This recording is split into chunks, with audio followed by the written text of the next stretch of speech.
Hello! I really hope this is all working. I don't want to have the same mistakes that happened last time. Yep. Okay, I think that's all good. Yeah, and we're good on the YouTube front, it appears. Yes. Haha. Hi. Hey. Hi guys. I see people in the chat. Hello. Hi. Yeah, we have people in the chat. Great. Okay. I don't know how to start these things. I don't really live stream, so this is an interesting experience for me. Because when I did my book release live stream 367 days ago, when it's for the release, I did the worst mistake of my life, and I accidentally backed out of the live stream thing and ended the broadcast early. I think the very last frame of that live stream is the shock on my face as I realized that it had ended. So that was just this big, just plastered face of me going, that's what I distinctly remember. So here's hoping this is gonna go better. I mean, hopefully it does, because I'm using StreamYard this time, when before I just had my webcam. So yeah, that's all fine and dandy. Wait, what was this? StreamYard is a harsh mistress? Oh no. Oh no, is it gonna be worse than just a webcam? I totally have things together. Takes long sip from water bottle.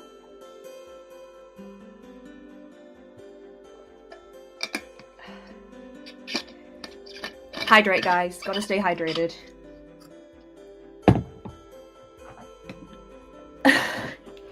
Oh, it's good. Okay. Okay, thank goodness. Okay, yeah. Whew. How are people doing today? Tonight? Time zones make this so weird because right now it's like the middle of the day here. Whereas I think for a lot of you guys it would be the evening because, you know, US, UK, stuff of that caliber.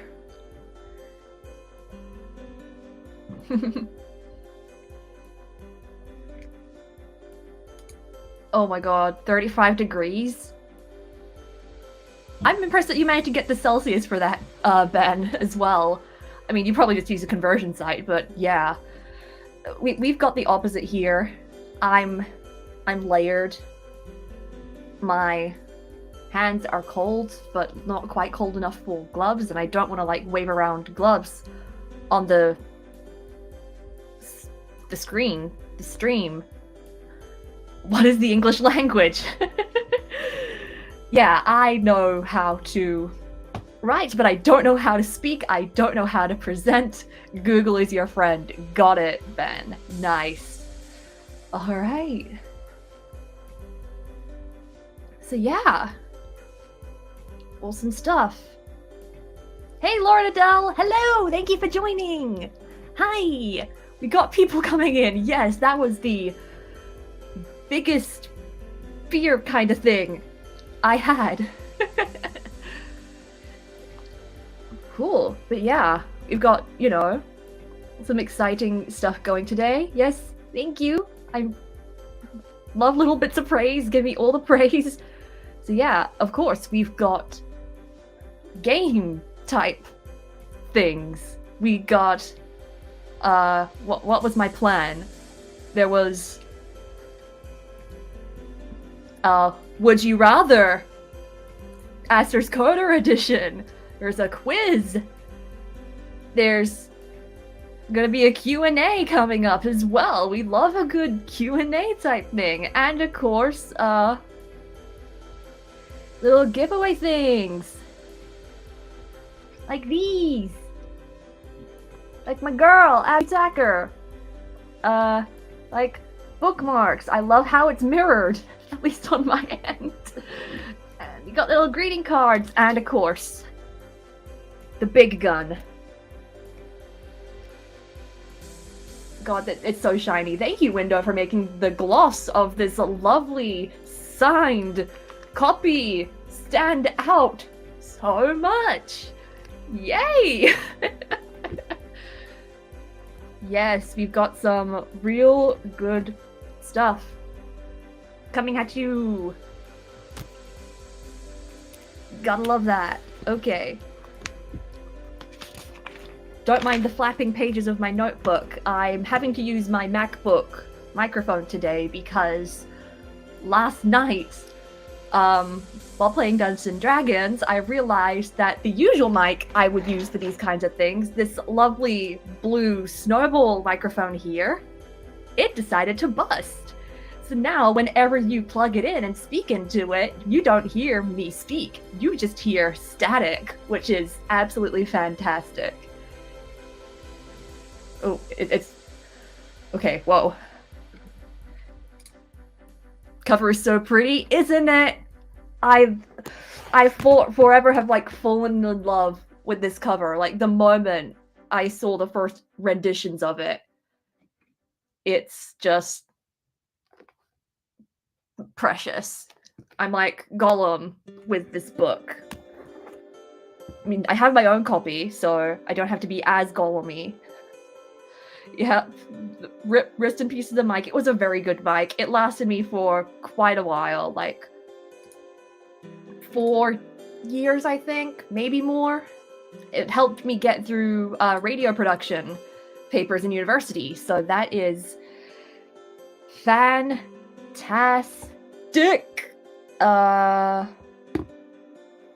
Yeah. Okay, wow. I thought I was way more organized, but as usual, I'm not quite. Yeah, just slightly weird stuff. Okay, I'm gonna take one more drink. Hydrate. Try not to spill it all over myself like I do every 72 sips. And we can get on with some cool stuff. Yeah, love cool stuff. Okay, here we go. Slides. Work with me, please. Okay, that's how you navigate. Okay, I should have tried this before. Would you rather? Dun dun dun! So, this is just gonna be a little bit of a point of discussion kind of thing.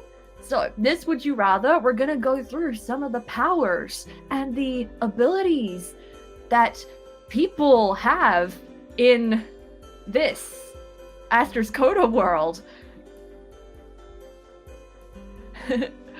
Yeah, it's just water.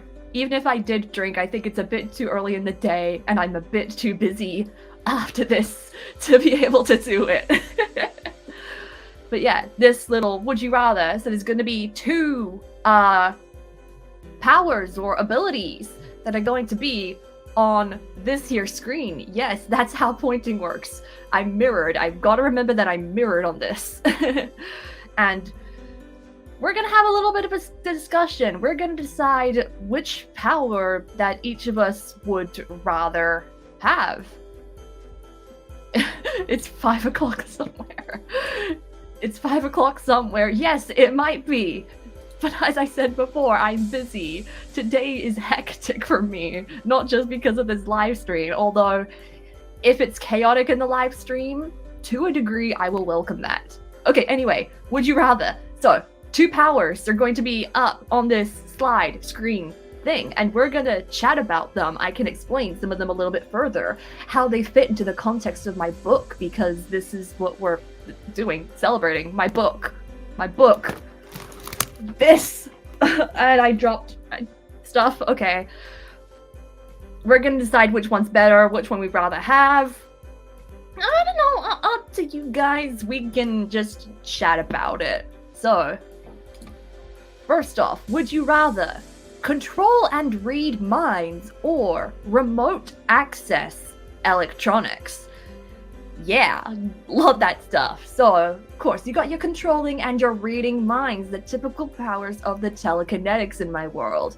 You can, of course, read minds and, like, influence the thoughts that go into them. It's pretty self-explanatory. Or remote accessing electronics. Imagine, you can't find the remote anywhere. You can't change the channel. So you can just do it with your mind. You can, I don't know, do it to your mind's imagination. You could even be such a powerful remote accessor that you could hack into literally anything.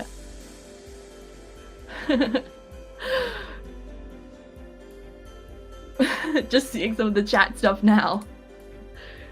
Control and read minds, I'm all but guaranteed to be evil. I mean, is that a spoiler? Kind of? Because, like, the telekinetics, who are the people who control and read minds in my books, are evil? I mean, not all of them, but yeah. What else have we got? Ooh, we got read minds coming from Lauren Adele. And reading minds, because tech usually hates me. Okay, yeah, that's fair. Technology is the bane of human existence, as I like to say. I could mind control someone to change that. Okay, that's out of the box thinking, Rahul. That's out of the box thinking. I applaud you for that out of the box thinking.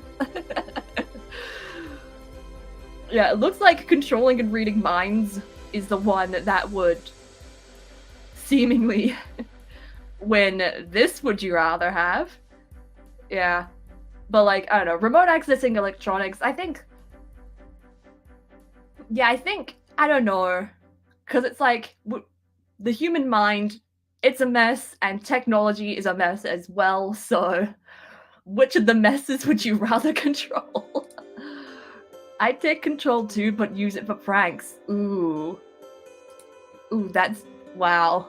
We've got some very morally grey people in the chat. I'm not here to judge, but very interesting stuff. I just don't think I have the creativity to be able to do stuff with the controlling and reading minds side of things. So, yeah. Okay, let's see. What is next? Would you rather have a Hulk-like state or be venomous?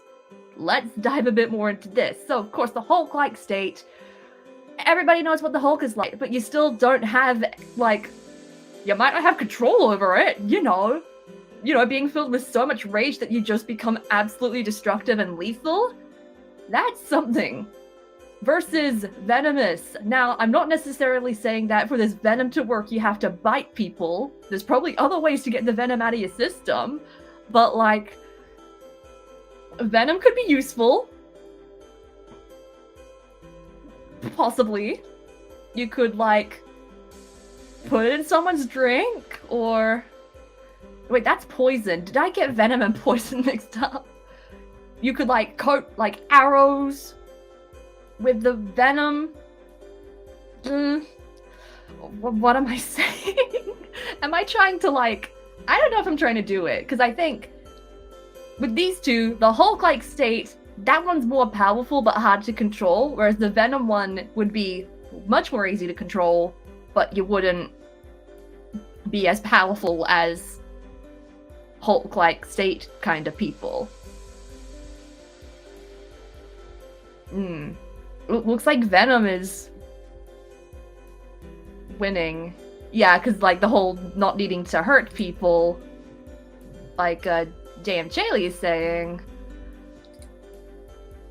Yeah, venomous, immune to poisons, and known as a Black Widow, and can be rich off selling toxins. Ooh, yes, you'd get so popular in the black market doing that. Yeah, rather be venomous than a rage monster. Yeah, rage monster is... yeah, I think that's just a bit too...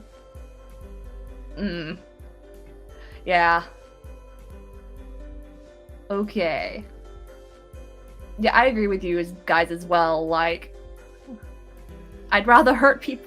oh god, this is making me so bad. I'd rather hurt people deliberately than accidentally. Well, it's called on a live stream now, guys. Hooray. Yeah. Yeah, rather keep control and be venomous. Is the strength really useful if I can't control it? Yeah, that is facts. That is facts.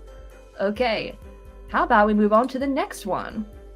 Would you rather calm any emotion or remove any memory? Ooh.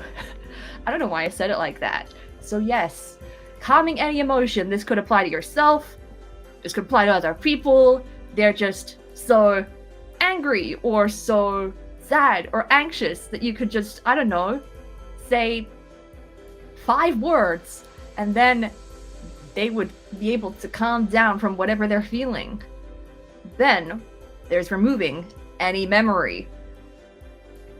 Make a mistake and you don't want people to know about it?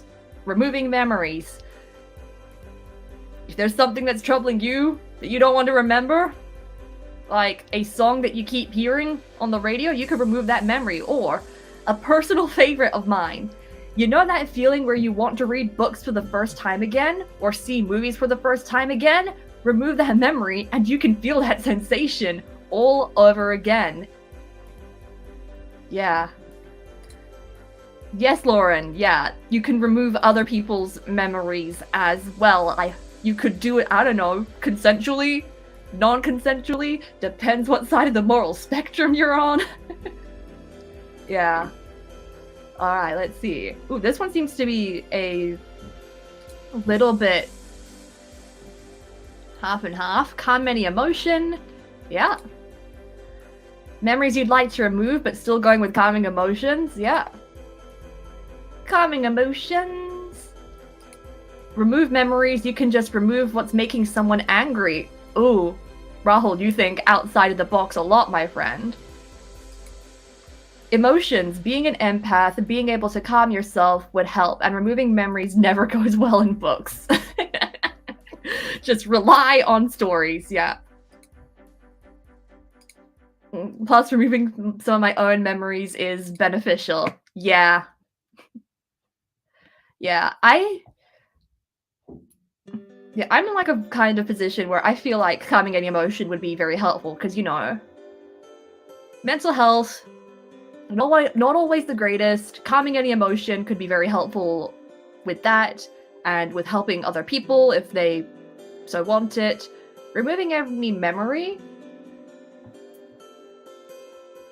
I feel like everyone's got bad memories, and then like if you remove them, like something that's way, way back, you never know how much that person's gonna change. If it's something that happened just in the moment, then yeah, that could be okay. But if it's something that's like really, really deep rooted, and then suddenly you remove that, what happens to the person? How much are they gonna change? That's kind of like a little bit of a freaky-ish thing for me. So I'm gonna go with calm emotions on this one. Alright, next one here. I think this is the last one. There might be one more. I don't remember how many I made. Would you rather have an inner well of power that eventually drains, or rely on gaining power from outside forces? So, I'll have to explain how this one works because I didn't have enough room on screen to put the paragraphs and paragraphs about the magic systems in my world. So, your inner well of power. The power is going to come from you directly. So it's like, I don't know, if you're doing fire-based magic, the fire is going to come from you. You don't have to like set something on fire and then control the fire that's already there. It's all coming from you and yourself, but it drains. So it's like the more you use from it, the weaker it'll become later on. Versus gaining your power from the outside world. I like to think of this as like the way that water bending, earth bending, those kinds of bendings work, where you're taking stuff that's already existing and you're just manipulating it. So like taking water from a stream and then using that, taking pieces of the earth and then using that to help you, like stuff in that sort of thing. So it might be a little bit of a potato situation, but what do you guys think? Would you rather rely on your own power that will drain, or have to rely on having the outside forces to be able to control your powers? Oh, yeah, I forgot this, yes. It can get replenished each day or over a period of time, kind of like how spell slots work in Dungeons and Dragons, to coin a phrase and something that a few people might be familiar with. Yeah, so it will be replenished. It's not going to go out forever. Your battery will recharge, so to speak.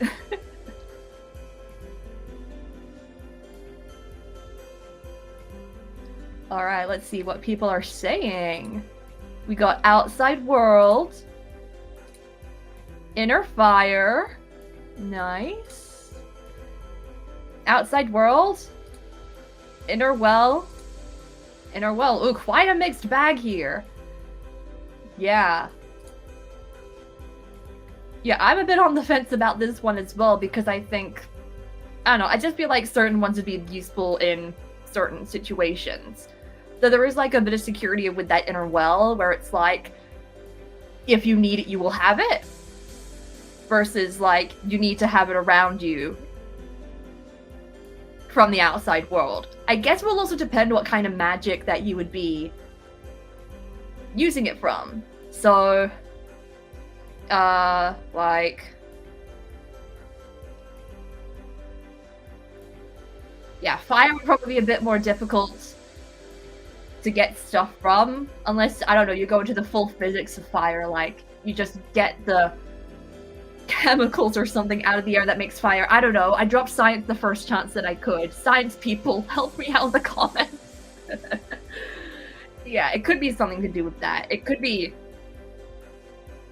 But yeah, I think the inner well security is just a little bit more useful.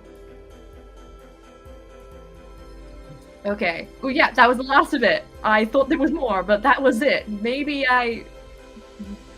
Okay, that's it. Yay. Clap, clap, clap, clap, clap. Woo! Alright, hydrate, guys. Let's take another drink break.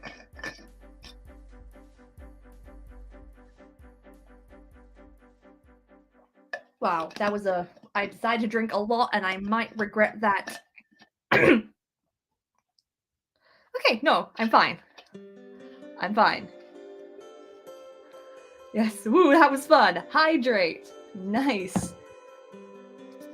Love that. So yeah. And yeah, just a reminder, guys, for those of you, I think most of you have managed to get this because you guys are great fans of mine, great people.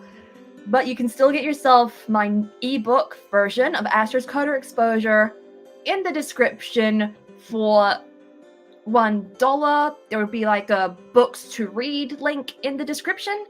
Ooh, actually, what I'll do, I'll pop that in the chat. Not on the same tab that the live stream is on, because I don't want to make the same mistake that I did last time. That was super embarrassing. I already talked about it at the beginning. Let's see, Command C. Command V. There it is, in the chat. Da-da-da-da! I think there's another one that can work if you go ASTER'S Coda 1 instead of the weird link thing at the end, and you'll be able to get the ebook for $1. I think the only place that you can't get it for $1 is Amazon, because they're weird promotion type things, but yes, that's the place you go to get it for $1. If you haven't gotten the ebook already. It's a great book, guys. It's got all the powers that you saw in the Would You Rather. It's got strong female protagonist, Abby Tacker, the fave. It's got, tropes that are really cool. Such as the magic sword fighter thing, sometimes known in the D&D world as a gish. Do you guys like the dance that I'm doing right now? It's such a cool interpretive dance. I loved it. You think I'd come up with better choreography than this, being dance trained? I'm just vamping here now. We're gonna move on to the quiz. Yeah! There's gonna be 9 questions in this little quiz thing. This is just gonna be one for fun. Yeah. Oh yes, thank you, James Chaley. It's got New Zealand. It takes place in New Zealand, in the cool, kind of small city thing of Rotorua. I've been there. That place is great. I want to go there again because I like it so much. Yeah.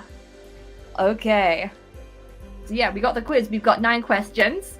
We're just going to do this as a little bit of a thing for fun, to test your knowledge of it, for those of you who have read it, and for those of you who haven't read it, it's going to be thing. What?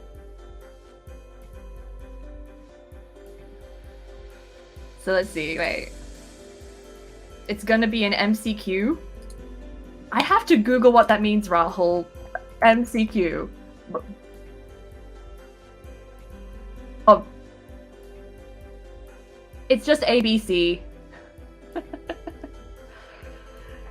Yeah. I'm uncultured. But yeah, there's 9 questions we're gonna go through and see how you guys do. Get your brains going. Oh, question 1. What was... Oh, I hope that's... I might have to change the size. There we go. That's bigger. Now I'm tiny. I'm tiny. Yeah, we got multiple choice questions up here. 9 of them. 4 possible answers. And the first one is, What was the name of the Aster ancestor who brought the curse onto Abby's bloodline? Was it A, Jamie, B, Lythe Rose, C, Rainan, or D, Evet? Answer now in the comments. Ba ba ba ba ba ba ba ba ba ba ba ba ba. Why am I doing this? Please don't do any Command F if you have the ebook. I'm pointing in the wrong direction. Great. There we go. Am I pointing in the right direction now? I don't know how this works. It's mirrored for me. I think that's what the problem is. Alright.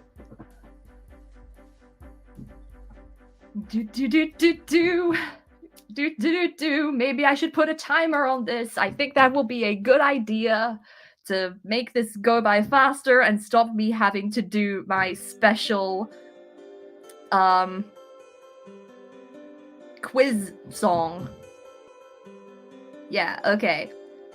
Wait, I think we will stop it there. And I can reveal now that the correct answer was C, Rainan Aster. Da da da da! Oh, I dropped my phone. Da da!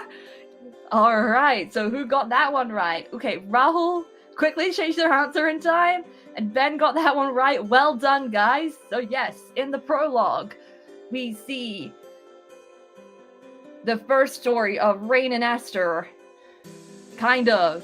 Not in a magical sense, but it's him who did it. Evet is close, because that was the person on the other family, the evil family, I guess I'm saying in this context, that was there.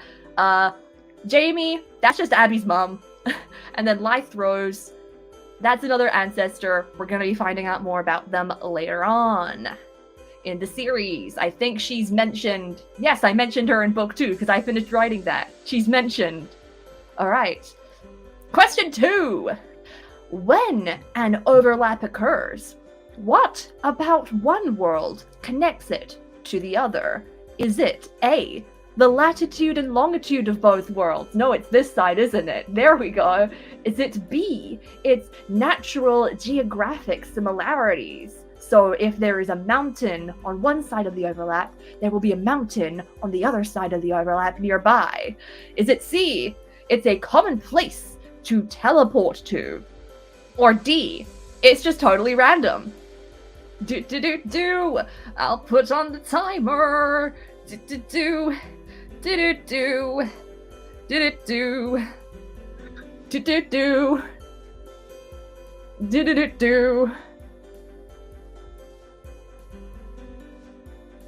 There it goes. My phone's dancing for you guys.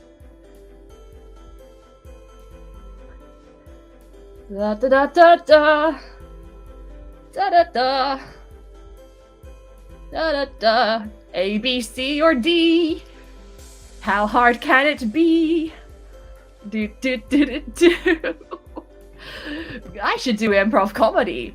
I need to take improv classes so I can do this kind of stuff better. Oh wait. I'm an idiot. I put my timer on for 45 minutes. Live streamer of the year goes to Amy Rosenfeld, guys. Alright, let's see. We got quite the range of answers. B's and D's and C's. Nobody chose A, interestingly enough. Well, I can reveal that the correct answer is B, the natural geographic similarities. Congratulations to Rahul and James Chaley and Amit for getting it right. Woo! Doing a great job. Thanks, Lauren. I need that reassurance.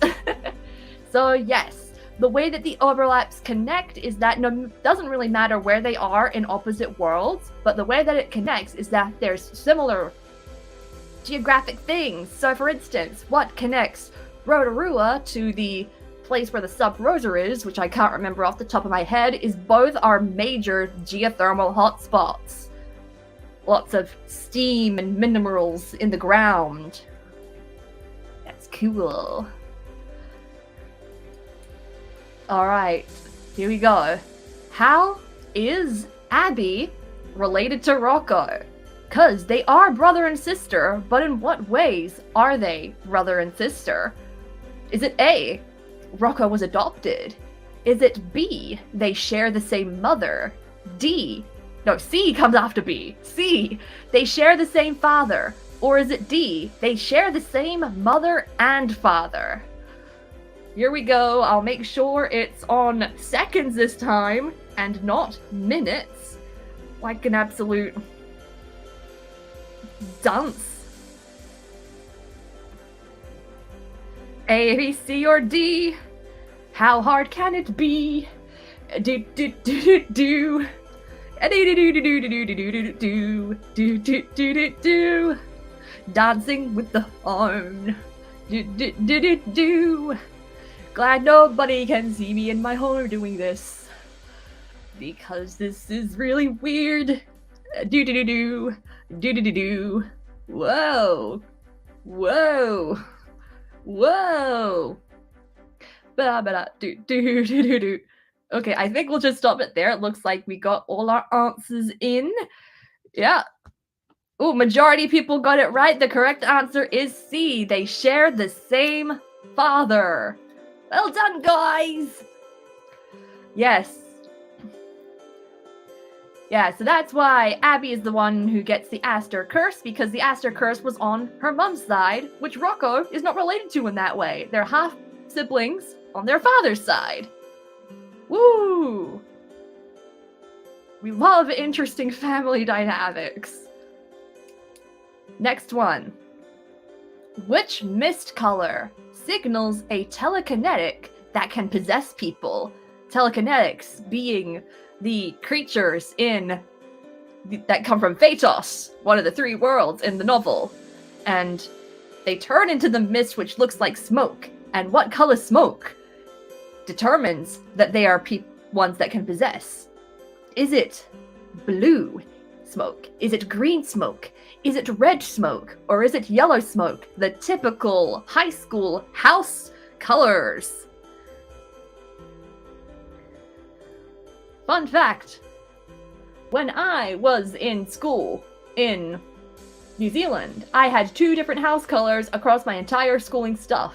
So I was greenhouse in primary and intermediate school. And then when I went to high school, I was in the red house. Kind of interesting that they are opposite colors in that sort of thing.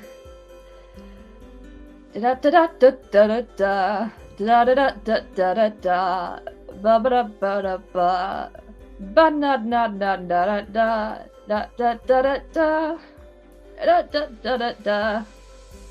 My phone screen. Oh no, it didn't turn off.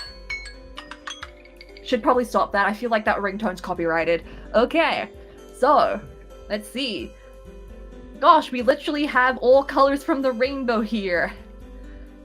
Okay, so who got it correct?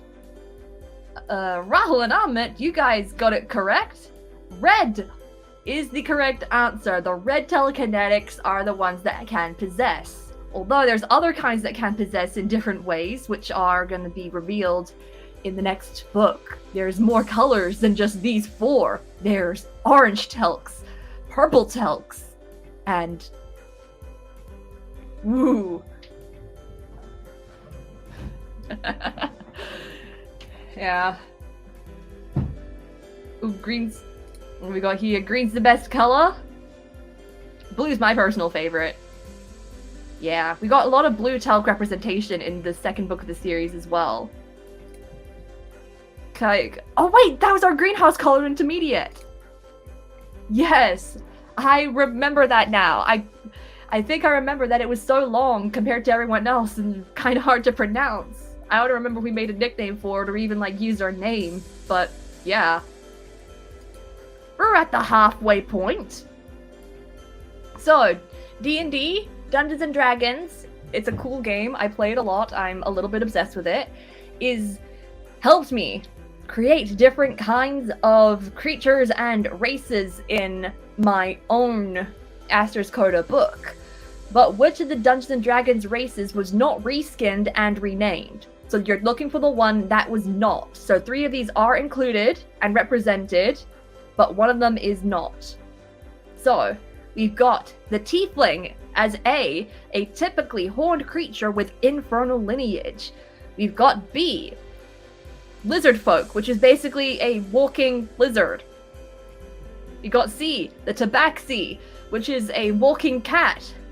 Or is it D, a dragonborn, a human-sized dragon that does not have wings? Or a tail, I think. So yes, 3 of these are featured in the ASTER'S Coda series. One of them is not. You have to pick the one that is not. Let's get the timer back up. Oh, there we go. Start the timer. Might cut this short. A lot of people have already answered. Ooh, yeah, we got some D&D interest in here. Yeah. Why'd I make that noise? I make so many weird noises. Ooh, whoa, I think everyone's already answered, actually. So we'll just stop that timer. Okay, so we've got some B's. Ooh, a lot of people have answered B, it seems, with the lizard folk, the walking lizard. Oh, wait, we got someone who... Ooh, well, okay, Rahul went from D to C. Oh dear, Rahul. You should have stuck with your you should have stuck with your original answer, Rahul, because the correct answer was D, the Dragonborn. So, it's maybe a little bit tougher because a lot of them don't look the same. Tiefling, I think that was an obvious one. Of course that one was included because Tieflings are my favorite Dungeons and Dragons race. The character Scabbard is a Tiefling. Lizard folk, that one, they don't look exactly like lizard folk in my version, but Red, the leader of the Sub Rosa, is a lizard folk. Tabaxi, the walking cat, they are... I don't know if one was featured in the original book. The original one in the series. But there is going to be a Tabaxi character, which is a reskinned Tabaxi, which I still need to come up with a name for. In book 2, a non-binary Tabaxi named Frey. I love them. They are amazing. You guys are going to love them as well when Frey is introduced in book 2. So yeah, the Dragonborn, that one doesn't exist. I'm not the biggest dragon stan, so yeah. Okay, so now let's move on to question 6. Where do Jeff's Polynesian roots lie? I feel like I should have put a capital P on that, but that's okay. So yes, Jeff, he's a cool character. Polynesian. But what Polynesian island? Or island in the Pacific? I think it's one of those two. Which of them does he come from? Does he come from Samoa? A, Samoa. B, Tonga. C, Niue. Or D, the Cook Islands. Ooh. And here goes the timer. Ooh, what's this? When do we get talking cats? Walking cats. That's walking, not talking. So yeah, that is book 2. They are vaguely cat-like. Not entirely. So yeah. I really like this song, by the way. This background track for the live stream. That is fun. Lovely music. Gotta love that music. Yeah. Do do do. Do do do do. Ba ba da ba do. Alright. Everybody answered A. And A is the correct answer. Maybe this was too easy for you guys. Yes, Jeff is Samoan. That's where his Polynesian stuff comes from. He wasn't born in Samoa, though. He just has family that lives there, and he likes to go there to visit his family. Yeah. Moving on. Question 7. We're talking about Power Stones, which come from Corrin. Super cool. They do magical stuff, including one of these colors has the ability to heal. So what color Power Stone is found in Corrin healing agents? Which of these Power Stones can enable healing to happen? Is it the white Power Stone, the orange Power Stone, the yellow Power Stone, or the purple Power Stone?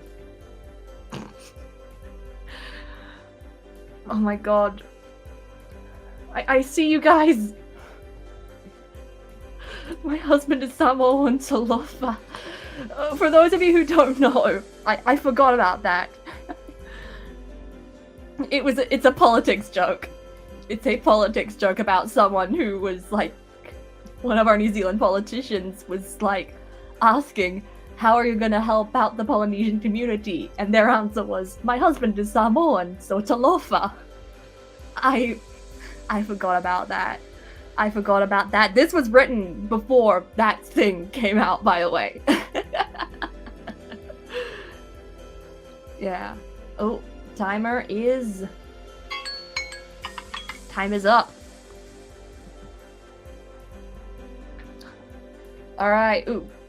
So, the correct answer for the Power Stone that's found in healing agents, contrary to belief, is purple.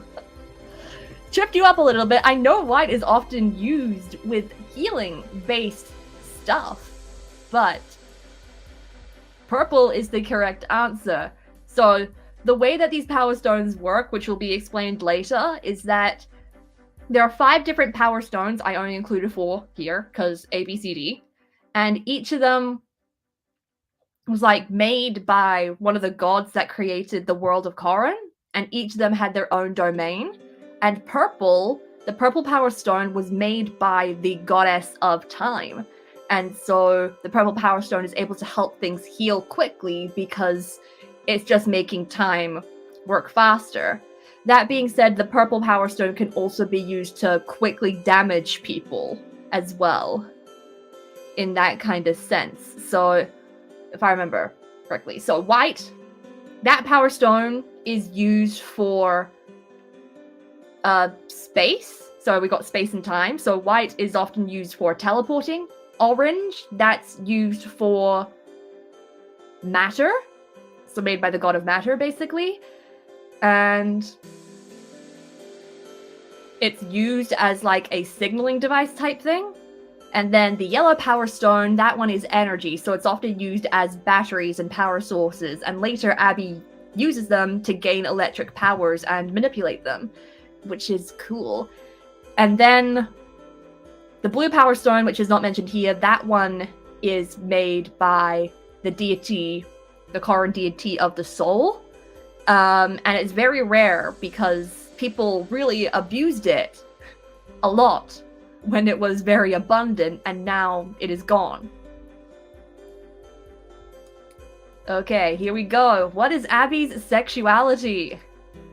We gotta love the LGBTQIA plus representation. I got a few characters in the book that fall on that spectrum, but we're gonna be talking about Abby here and her sexuality. It doesn't come into play that much in the first book with her romantic subplot that will be happening. But what is her sexuality? Is she A, straight, B, lesbian, C, bisexual, or D, asexual? Ba-ba-da-bum, ba-ba-da-bum-bum. Timer, I forget. Timer, that exists. I need to prepare this better. Yeah. You guys probably can't even see it on the screen. But I want you guys to see my face as well. And there's a chat head there from my friends. Stop messaging me in the middle of the live stream, please. Oh, wait, I think everybody's answered. Yes, it looks like everybody has answered. Yes. We can see the timer. Yep. I figured it takes up a lot of the screen. So, the correct answer here is that Abby is bisexual. I see a lot of people here were answering asexual. That I can see where that comes from because I fall under the asexual spectrum myself. It would make sense that the main character would be asexual. Abby is not. I have another book series idea where that character is asexual, but yeah, Abby is bi. Like, literally, when Abby gets into a relationship, there's this one thing I saw on TikTok. It was like this song that's like, bi, wife, energy. Bi, wife, energy. Abby's partner is gonna have that bi, wife, or husband energy, because who knows who she might be getting into a relationship with. I have seen a lot of predictions during the beta reading process. Some were right and wrong, but yeah. Yes.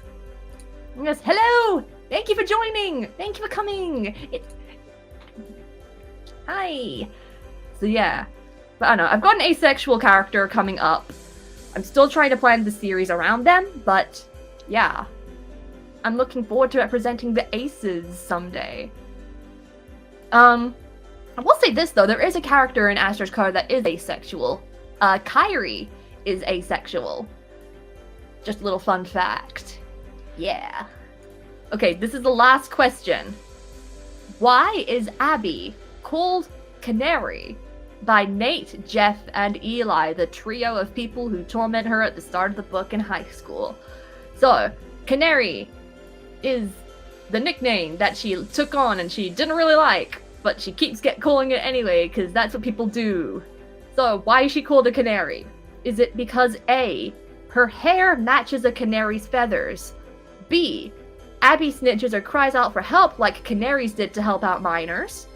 C, it was because of an incident where Abby got locked in the sports gear shed and was called a canary in the cage?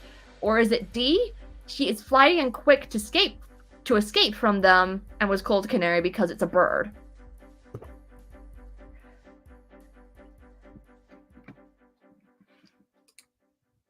Hello, Sushi Cat. Hello, thank you for coming.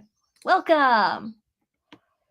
There goes the timer to answer this question. Yeah. Do do do do do do do. Do do do do do do do. Do do do do do do do. A, B, C, or D? How hard can it be? Do do do do do. Insert electric guitar solo. I can't do electric guitar sounds. Do do do do. 5, 4, 3, 2, 1. Stop the timer before we get copyright claimed. Alright, so the correct answer for this, looks like a majority of you got it right, is B. Abby snitches and cries out for help like canaries did to help out minors. I feel like that might have been a little bit obvious for some of you because I explained that one in a bunch of detail, but yeah. The other ones would have been other interesting ways to do it. The canary in a cage one, that would have been clever. I should have just said that and just added that in retrospectively. But yeah. That's why Abby is called a canary. Alright, with that now, we got Q&A time, guys! Yay! Welcome to the Q&A. Hope you guys had fun with the quiz. Now we can go on to the Q&A. So, this is where we've got all the questions that you guys may have burning up inside of you, and I'm going to come in and answer them. Okay, this is a little bit weird because I see the tags for the emojis in the chat, but the one that is called elbow cough, I had to go into YouTube to see what that looked like actually. But it looks like, I see where you guys are going now, it's a dab. You guys are dabbing. I thought I didn't know why elbow cough was there. I thought I was doing something wrong and you were just like coughing to say like, hey, watch out, you're doing something wrong, but it's a dab. So yeah, that's okay. Maybe they should have named that differently because the way that it looks, it doesn't look like an elbow cough because an elbow cough is like that. You don't have the other arm out when you're doing an elbow cough. Okay, let's get some dabs in the chat then, sure. I'm not gonna dab. I've only dabbed probably 3 times in my life, and they were questionable. Okay, ooh, we got some questions in the chat. Lovely. When are you targeting the book to release? I'm hoping for the beginning of 2024. So the first half of 2024. I mean, things might be like shifting around in that because who knows with stuff. I don't know exactly how long it's going to be taking because when I published my first book, that was during university and I admittedly had a lot more time on my hands back then than I do now with a full-time job. So it might be a slower process. Knock on wood that it's going to be 2024. Yeah. What other questions have we got? What inspired ASTER'S Coda? Okay. The short answer would be Iron Man. The long answer would be I was watching Iron Man and then I saw that... Oh, I think it was Iron Man 2 actually. And I had the thought that was like, not a lot of females are portrayed in the same way that Iron Man is. I want to write more stuff like that. And that's how ASTER'S Coda first came up. But it wasn't with Abby who does lightning stuff. That's how I do lightning stuff. She was originally like an android cyborg type thing. My high school friends would know all about my cyborg phase. That was something else.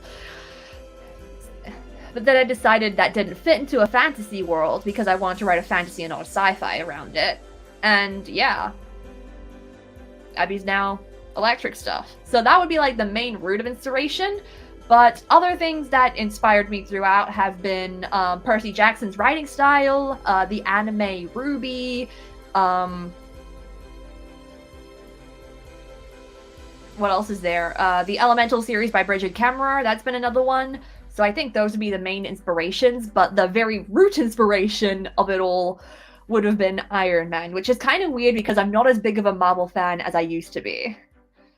Alright, next question is, your favorite fight scene to write? This one changes a lot because, at least with the way that I want to write my fight and action scenes nowadays, I never want any of them to be the same. So, for instance, my favorite fight scene from the first book would probably be the one in chapter 9. What was the name of chapter 9? Because my chapters have names. No, that's chapter 7. That's chapter... Oh, I think we're here. Chapter 9, Crossing the Line. That's a fight scene chapter, and I say this one a lot because it's my favorite in the time because I pulled my hands off the keyboard and they were shaking like crazy. I just felt so powerful. The very final scene was another good one as well, but I think that one's my favorite because that was the moment I fell in love with writing. But my favorite one in book 2 would have probably been the one that I made a video on. I'll see if I can get that video up. I dubbed it the hardest scene ever that I've written, but I actually really, really liked writing that one. So I'll pop it in the comments in case you guys want to watch it after the stream is over. So yeah, that's cool stuff. How much did it cost overall to self-publish your book? A lot. This is probably very different to other people as well because this is in New Zealand dollars and that translates differently to US dollars. And I will admit that in writing my first book, I took a few shortcuts that I didn't spend as much money on, but that's okay because those kinds of things happen. I think off the top of my head, I think it cost between 7 and 10,000, somewhere in that area. I don't remember how much exactly, but I'd like saved up so much money. So I was very thankful that I had managed to save up so much money and was in a good financial circumstance at that young age to be able to do it. Especially as a university student, because they're often very broke, but not to... I don't want to sound too braggy or anything, but I had a little bit of a scholarship help me out with university-based things so that I was able to not put so much money into it. I don't think they would have expected me to be publishing a book, though, because I didn't even take a university degree in creative writing. I took it in communications. So yeah, short answer, I think like between 7 and 10,000 New Zealand dollars was how much it ended up costing, and I'm saving money like crazy to be able to do that again for book 2 of the ASTER'S Coda series and whatever other writing projects come up next. Yeah. What scene did you find the hardest to write in the first book? Okay. I can't always say scenes because I'm very conscious of giving spoilers out, but I know the chapter that was the hardest to write. Or I guess the 2 chapters. Where is it? So the 2 chapters would be the second half of chapter 13, A Mist of the Mind, and then the scene continuing after that into chapter 14, Puppetry. That was hard for me because that was one of the ones I had to rewrite, because the way that I first wrote it, I didn't really like how it was, or I don't even remember what that particular scene was like. I just remembered that I initially wrote it, didn't like it. I literally spent like between 1 and 2 months in writer's block stuck on how to write it. That's how long it took me to actually get into it. And then I eventually managed to like outline it, work out some stuff, and I had it good, but then I wanted to get it better again with the rewrites, because when I first wrote it, it was not that good, and it was a fight scene as well. I had like a very mixed bag with fight scenes where it was either like I really, really loved them or I really didn't like them. I have similar things going on in book 2. What character is most like you? Ooh, this is a tough one. Because I think like everyone puts like bits and pieces of their characters into like bits and pieces of themselves into every kind of character. So like appearance-wise, I feel I look a lot like Rocco, especially with the length that my hair is now. I mean, it's tied back, but you can't really see it. Where it's like he dresses like very casually, similar color hair to mine, even though it's dyed-ish. And then the spends a lot of time inside aspect, I think, and like being a little bit of a joker but still really caring. I think that's the kind of like thing there. I feel like I'm similar to Abby in a few ways as well, in terms of her mentality, because she does like get like quite anxious and nervous about things, sometimes in an unnecessary way. So I have that aspect of her as well. Just trying to think of the top of my head. Yeah, I can't really pinpoint any character that's exactly like me, but I feel like Rocco could be pretty close. I feel like Rocco and I could get along very well. So, yeah. Ooh, Lauren also got excited about Ruby. Now I gotta ask your favorite Ruby character. Yang. Absolutely has to be Yang. I bought like a cosplay of her, which I did in the video, and wait. I got a framed picture of her just next door here. I'm gonna have to put that up later. I love making work for myself, but yes, Yang is my favorite. Okay, here we go. Besides Abby, who gets the most development in book 2 out of the book 1 characters? Ooh. Okay, wait, I'm trying to think this through.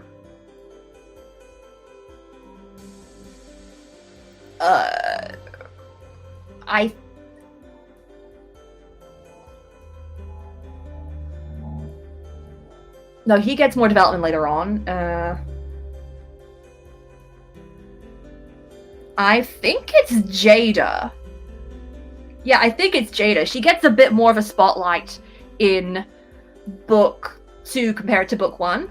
Because I think book 1 she's very, very prominent in the second half. But book 2 she's going to be there, like, a lot more of the time. She's, like, you know, right there beside Abby. Because they're great. They're friends. Yeah. Which character was the most fun to write? Ooh.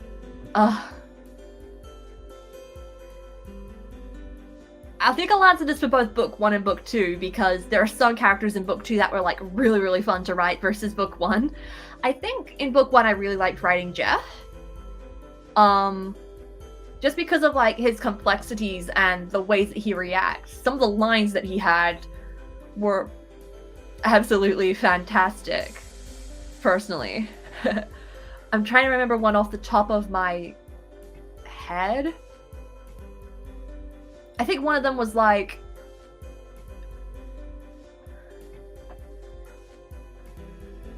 Okay, I can't remember off the top of my head. Maybe my book will help me. Okay, wait. I think there's one here.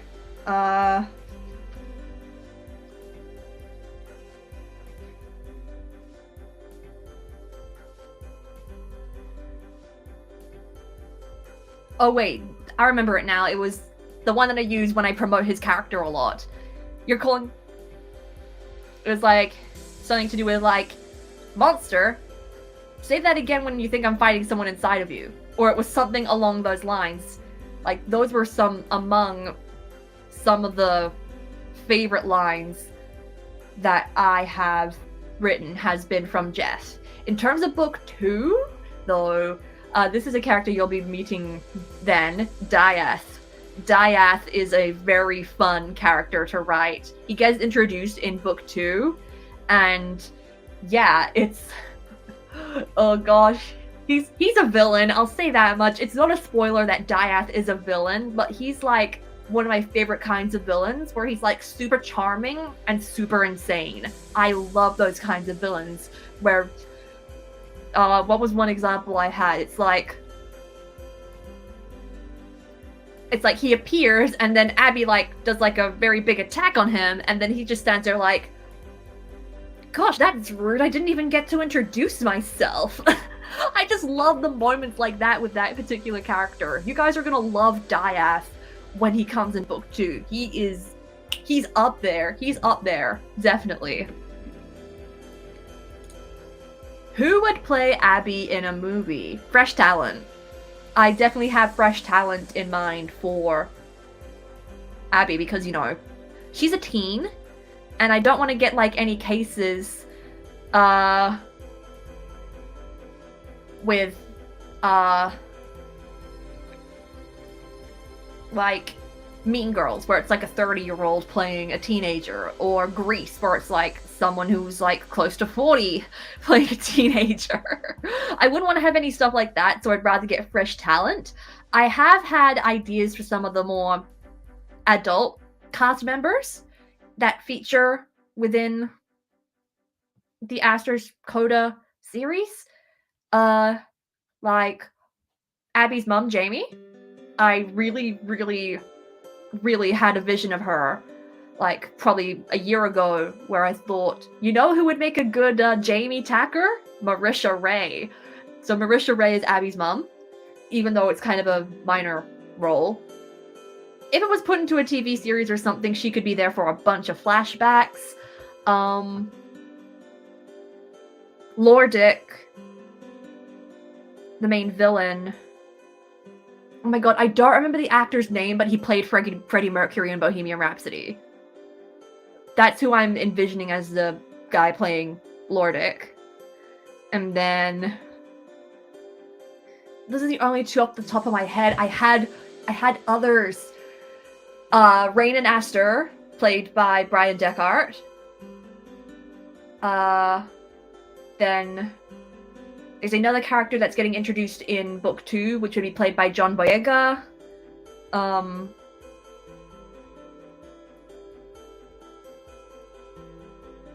Yeah, those are the ones I've got off the top of my head right now. Because, like, teen cast, I definitely want to be fresh talent. Give them a fear. Yeah. Hi, Tuxon! Hey, thanks for joining in. Ooh. Jeff and Abby, maybe something more. Guess we'll find out in book 2. Never mind, this is not a question. No spoilers. Okay. I don't know what that means. And, yeah, spoilers probably, yeah.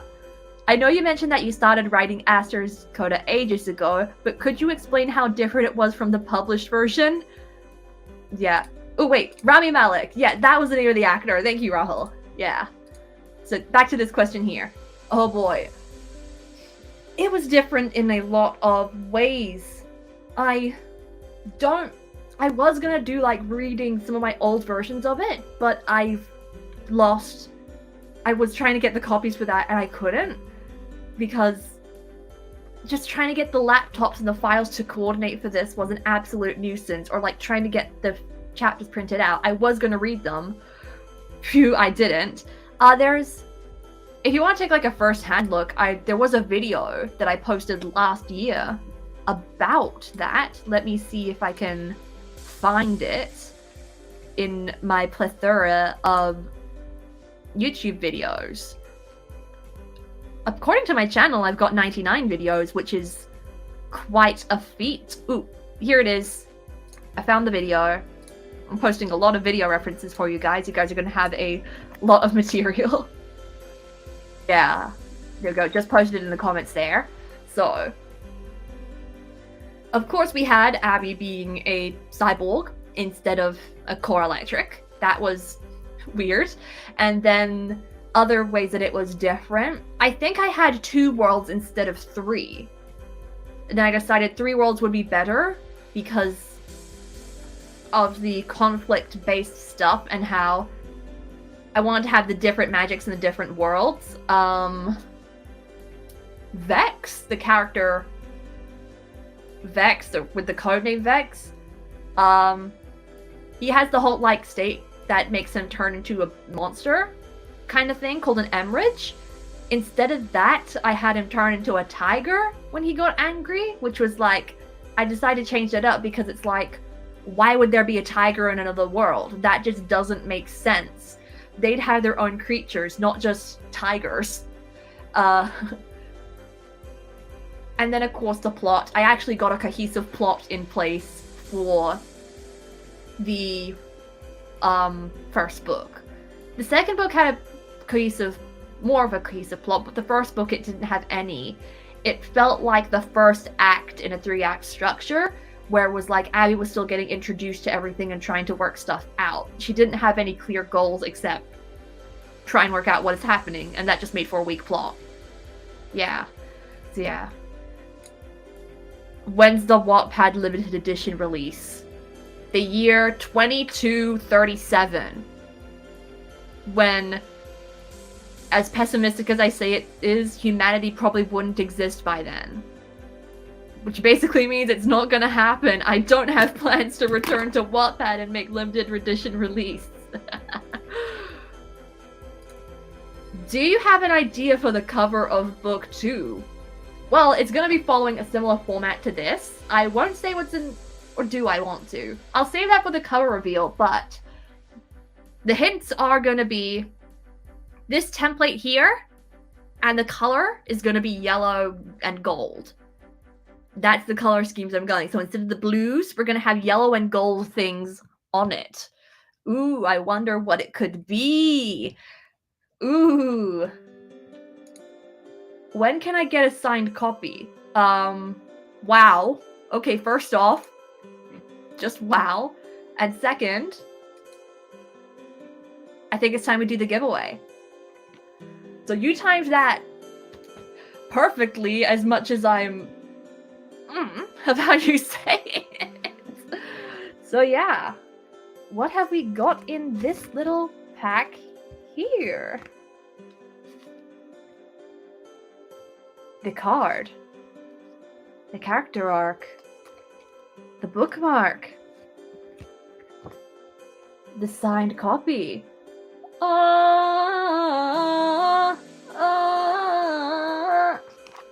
I don't know why I said it in that way. So yeah, Now's your chance to be able to win this. You can go to anywhere in the world. It's international. I am willing to pay the price for that shipping. We gotta work out a way to do this. I should have prepared this. Great. I am not gonna be playing Scar from the Lion King anytime soon. What's with the water pistols? What is this? What is that? No. Okay, let's bring out... I'm gonna bring out a random wheel. Random wheel. Okay. I know, like, StreamYard has a way to do the whole random viewer thing, but I have no idea how to do it. This is my first time operating StreamYard in such a way. And I'm on the free plan as well, so I don't think I'll be able to do that with a free plan, because I haven't been able to find it at all. Maybe it's in here? Nope, it's not. That's the private chat. Yes. Okay. So, how are we going to do this? Oh, I can do it with a free plan. Okay, that'll probably be easier. How do we do this? Do I have to go to, like, the StreamYard app separately? Let's see. And my friends are fighting in the chat. That's great. What videos? No. Destinations? No. Members? No. How do we do this? God. Do I... Time out? No, I don't want to do that. Where is it, guys? Does having issues? What if I click that? Nope, that doesn't do anything. No, let's not chat. Let's not chat. I feel like just doing it with a random wheel is probably going to be easier. Okay, thank you, Amit. Thank you. Yes. Brilliant guidance right there. Thank you. Thank you. Up, down, left, right, X, Y, square. Yes. Thank you. Okay, we'll just do the random wheel generator. I have something else in the generator which I'm gonna put in my Google Notes real quick. No, not Google Notes, Apple Notes, because I'm on a Mac. Just quickly do that. And then pull this out. And then I think if we share screen, then I can share this with you guys. Okay, that works. Yeah. Okay. So, if you want to get in the draw to win this lovely stuff, put what should we put? Put the number 5 in the chat, because there's 5 books in the series. I'm not an ambassador. I'm not an ambassador. Yes, so put the number 5 in the chat if you want to get in the draw to win this stuff. Yeah, ASTER'S Coda. 5 books. Yes. Alright, here we go. Oh, whoa, this seems to be everybody. Yay! Okay. It's just a giant A. I need to...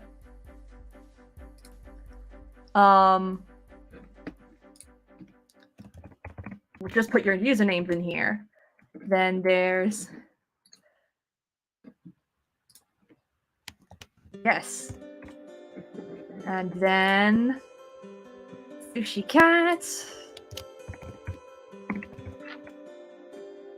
Then... JM Chaley. Are people putting it in there more than once? Metri. Okay, then we've got Lauren Adele.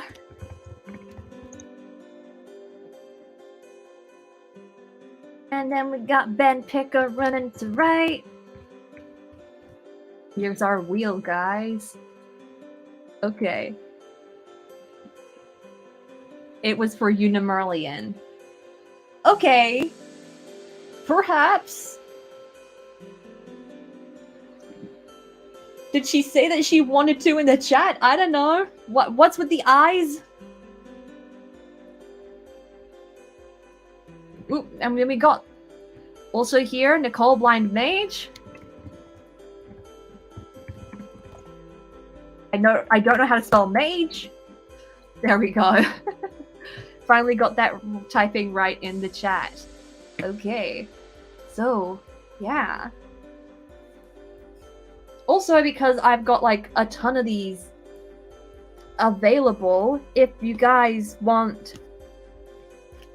Wait, actually, I don't know how much I've got available. Let me double check.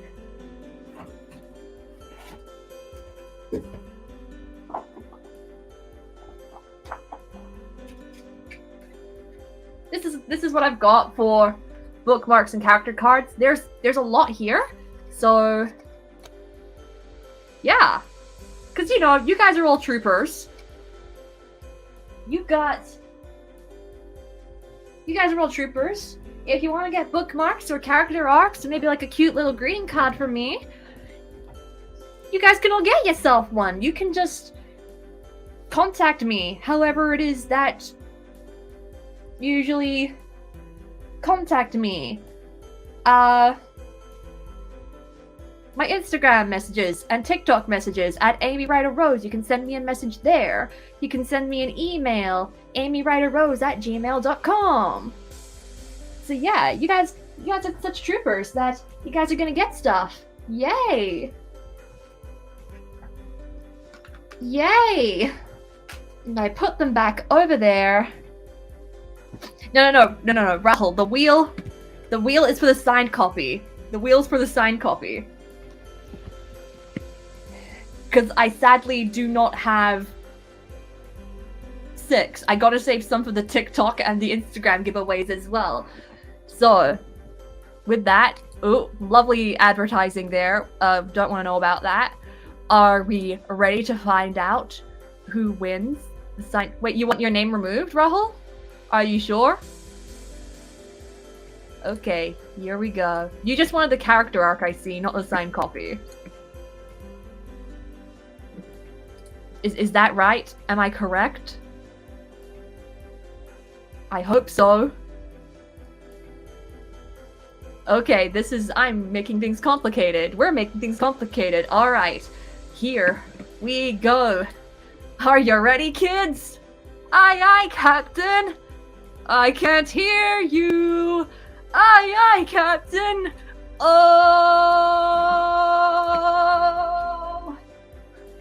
Oh. Oh. Ow. I hit something. Okay.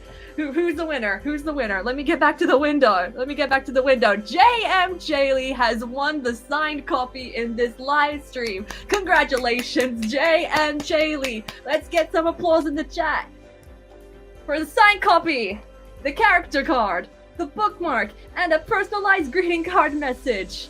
Yes, well done, JM Jaylee. Woo! Let's wait. This is boring. Hang on. Let me just. Hang on. Hang on. I want to make this cooler for you. There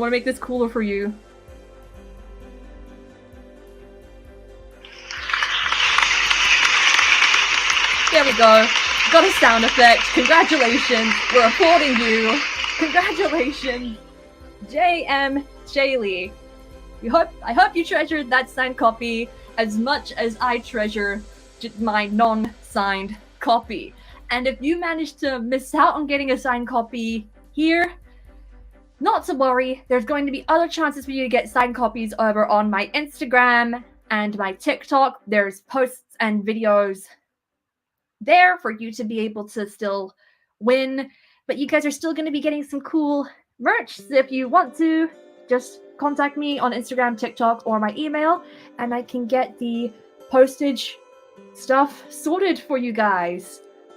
Okay. with that, ooh, I forgot to include a finishing slide. Let's go back to the first slide. With that, this is where we're finishing the book birthday live stream. How can we finish this off? Let's sing happy birthday to my book, I guess. Happy birthday to you. Happy birthday to you. Happy birthday, dear ASTER'S Coda Exposure by Amy Rosenfeld, book 1 in the ASTER'S Coda series. Happy birthday to you. So awkward. Oh, wait, one more quick question. Would you offer book plates for those who bought physical copies and then request a signed book plate sticker to put in their copy? That is a good idea. I will see if I can do that, but right now I've just got the signed copy straight on the paper, sadly. But yeah, I've got a bunch of plans for stuff that I want to do. It's just I want to be able to have the money and the resources to do it because I earn living wage. I don't earn that much money. But yes, yeah, thank you guys. Happy birthday to my book baby. Thank you guys so much for coming in. Remember, contact me if you want the cool stuff here. And I can get that sent out to you guys. Thank you so much for coming in. We're gonna finish our live stream there. I hope you guys have a great rest of your day, rest of your evening. Thank you guys so much for coming in. I'm so glad that this live stream was way more successful than the last. We don't have any weird, what do you call it? Cutoffs. I'm glad that we're able to do this in a bit more of a proper way. So yeah. Just add a quick little ending banner.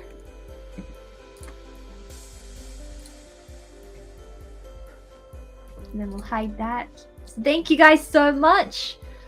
Also, next week's video, you guys are going to be excited. I'm going to be revealing some more stuff about the sequel, and because I finished writing it on the 12th of July. That was great. So you're going to have more stuff about that being revealed in next week's video, and then the start of August, my latest writing project. So stay tuned for those videos. I'm so excited for those to be coming out. Thank you guys all so much for tuning in again. Have a great rest of your day, rest of your week. Buy the book for $1 still in the description. You have until the end of July to do it. And yes, yeah, thank you guys so much. Thank you for making this a fantastic live stream. Love you guys. Thank you. Bye. Bye, guys.